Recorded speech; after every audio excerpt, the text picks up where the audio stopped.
What is true love?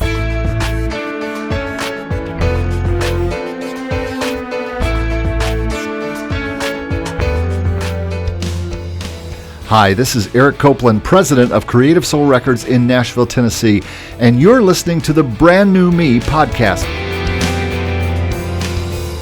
Welcome to the Brand New Me podcast, episode number 112.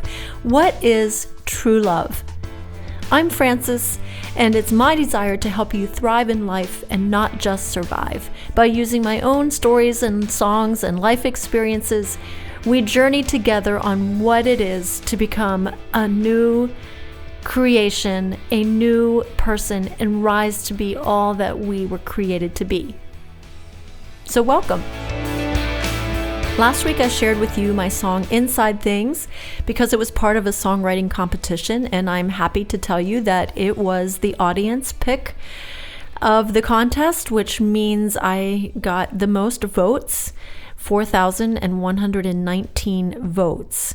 I'm so honored and so excited. So if you were part of that contest and voting and cheering me on, thank you so much for your contribution. I really appreciate it. The judges picked somebody else's song as the best original song, and that's fine with me. I was just happy to be part of the contest, and it was quite an experience. I'm happy to move on this week, and I wanted to pick up on that theme of love. And how would you act if you felt like you were really loved no matter what?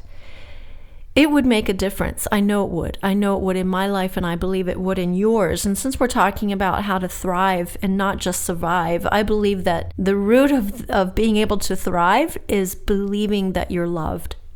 So I've been meditating on 1 Corinthians 13. It's a passage from the Bible, and I'm reading it from the Passion Translation. I want to share it with you here.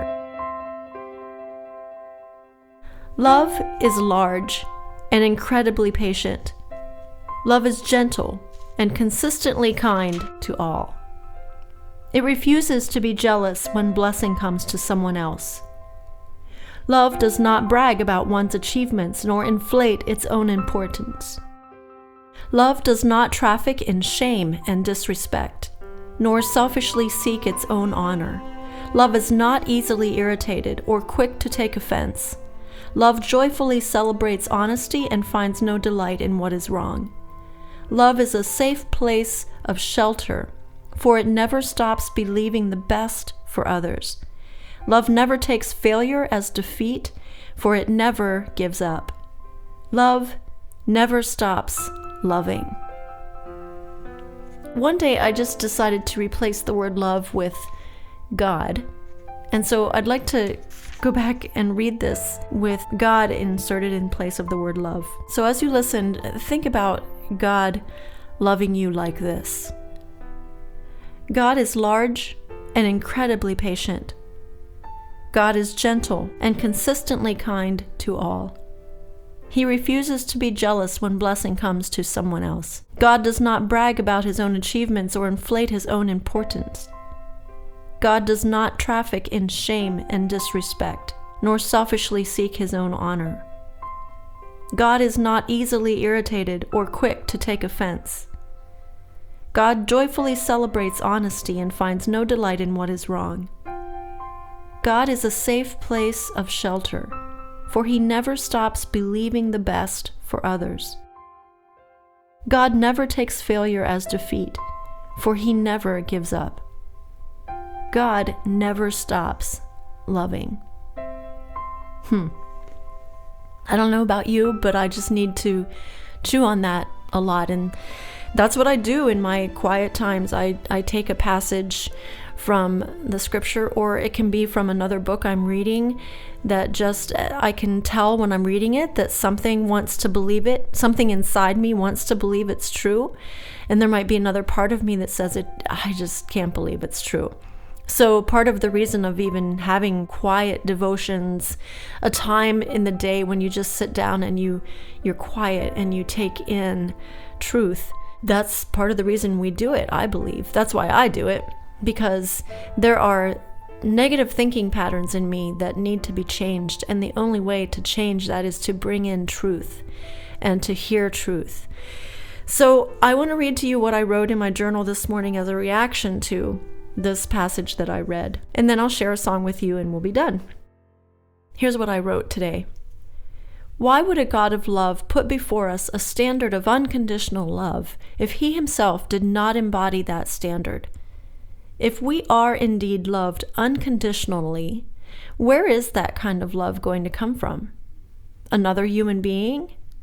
Perhaps, for a season, until something in them is triggered and they for some reason cannot extend the depth of love we crave.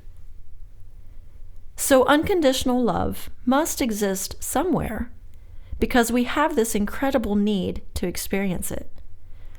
Let's say then that the God of the universe, the creator of mankind and of this universe, of all living things, is a God of love. He decides one day what unconditional love is and how it functions. If he himself cannot offer or model love like this, why would he inspire the writer of this passage to lay out in such detail what love looks like? If I choose to believe that a God exists and that he embodies love on a supernatural level, why wouldn't I believe he would offer that kind of love to his own child, his creature, his design, to me, to you? According to this writing, God is not a being who would give up on me because of one thing, one area of imperfection, one failure, 70 failures, 100 failures. In our day-to-day life, we will encounter challenges in relationships. We will inevitably disappoint another human being, say something we regret, not even live up to our own standards. But true love seems to be able to rise above our failures and disappointments. We all know we could do better. If given another chance, we could extend more grace, be less disappointing. And that's the longing we all have, to be loved for who we are, to be allowed to keep working toward the person we want to be, and know down deep inside that we were created to be. So this song I'm going to share with you was originally written based on an experience I had with a friend, and I felt deeply misunderstood. My motives were misjudged, and I had been misunderstood. But I cared about that person, and I didn't want it to disrupt our friendship. So I wanted them to keep loving me in spite of the fact that we hit a roadblock and a challenge. But ultimately, as I grow older, I realize this song that I wrote, originally based on human friendship, is really a cry to my Creator and my God to please not give up on me. Help me become all that you know I can be, Lord. According to the love chapter, you never give up on me. Help me to believe that you love me like that. You don't quit gardening over one small weed.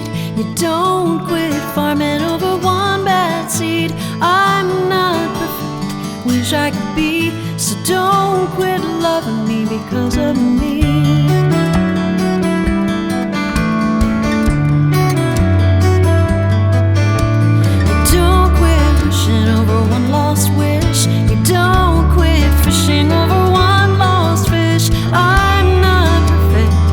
I could be, so don't quit loving me because of me.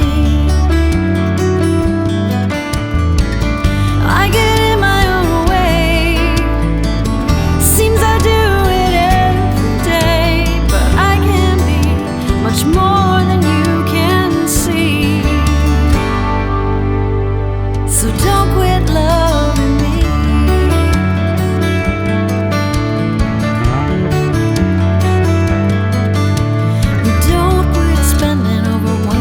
Check. You don't quit driving after one bad wreck.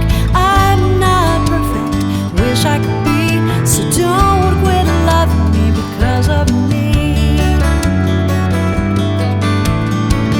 I get in my own way, seems I do it every day, but I can be much more than you can see.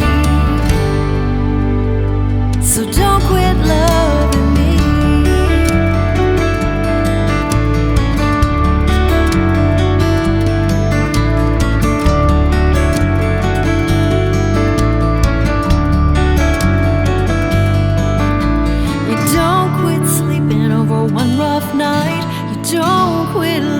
after one tough fight. I'm not perfect, wish I could be.